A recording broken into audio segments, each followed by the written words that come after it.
and I'm your friend to the end. Guess who? It's Chucky!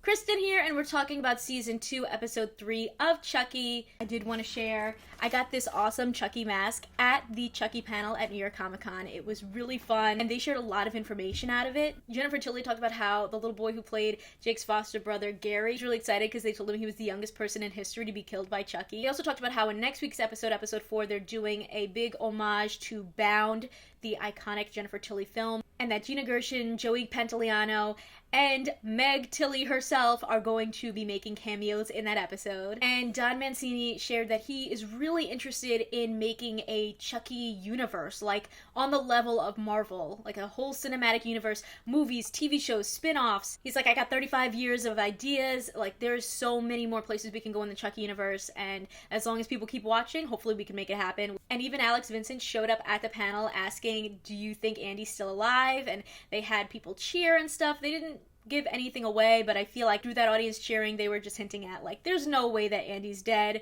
I don't think Kyle's dead either. I think the two of them are somewhere working up some big plan to help everybody get rid of Chucky. That's what I'm hoping for. That's what I'm crossing my fingers for. I just wanted to share a little bit of insight into what went on at that panel. So without further ado, let's get into episode 3. In the last episode, our trio managed to capture this Chucky who is being really weird. What is his plan? Who is he working for? Why is he taking pictures and selfies? This is not the Chucky that we know. And it turns out this Chucky is an informant. He is a spy. They could torture him all they want. He's not going to give up any information. We also see Devin and Jake having their first disagreement in this episode, where Devin wants to destroy Chucky and Jake thinks that maybe there's a chance to redeem things. He feels all his guilt. He wants to do something different. He doesn't want to, keep fighting fire with fire or negative with negative. They bring up this idea like, maybe if you forgive Chucky, you'll be able to forgive yourself. And Devin and Jake do share a kiss this episode that Father Bryce does see, and I'm wondering if that's going to cause problems. It does cause Father Bryce to then have Devin kind of pay for Jake's sins, so to speak, because he hasn't given back the Chucky doll,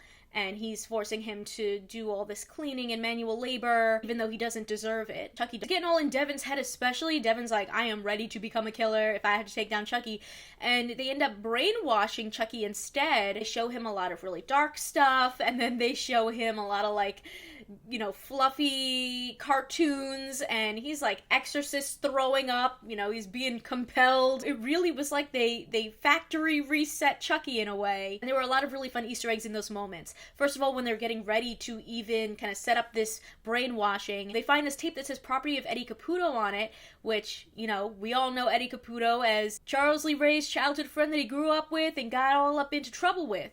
And then kind of in between that really dark stuff they show him and all the cuddly stuff, he's starting to get all woozy and lose it. Like Chucky starts quoting the original Child's Play movie saying, Aunt Maggie, Chucky wants to watch the 9 o'clock news.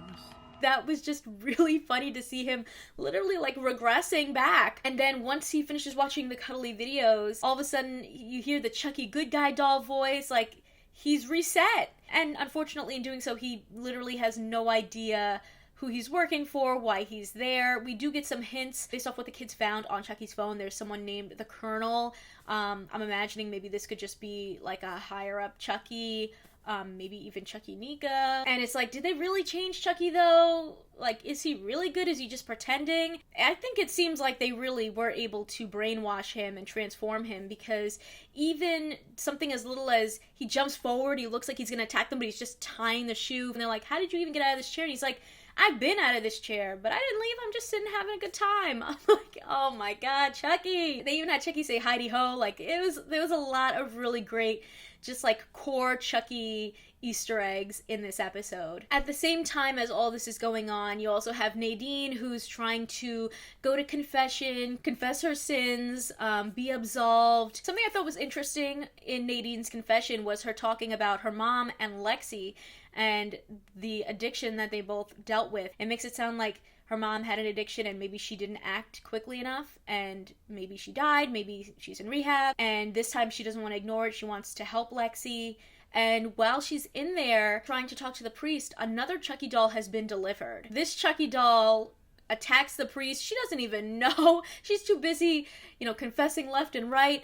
She doesn't even realize that this man is being killed by Chucky in the booth. And now that there's another Chucky doll, I'm like, oh man, is this gonna like confuse things? Are they gonna think that they were wrong, that they didn't fix this Chucky? Is there gonna be a mix-up between the nice Chucky and whoever this new Chucky is that's arriving? Lexi's nemesis, Trevor, also gets into the mix a little bit. He wants to go plant drugs in Lexi's room and instead comes across this new Chucky who kills him, literally punching his heart out. That was dark. Yeah, this big circle of a hole in his body. By the end of this episode, the Chucky doll is right back on Father Bryce's desk. So all's well, right? Like, Devin's off the hook, Jake's off the hook. But in the final moments of this episode, it turns out that there is two Chuckies. This new Chucky that appeared has abs. He's like a Hulk Chucky. Are they about to have a Hulk Chucky versus nice Chucky fight? Because that would be the most epic thing. I don't think we've ever seen anything like that in this world. I think that is hilarious.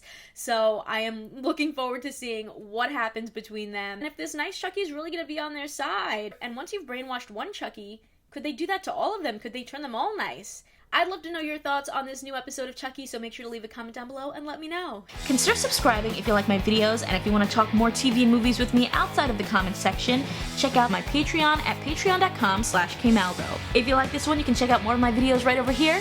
See ya!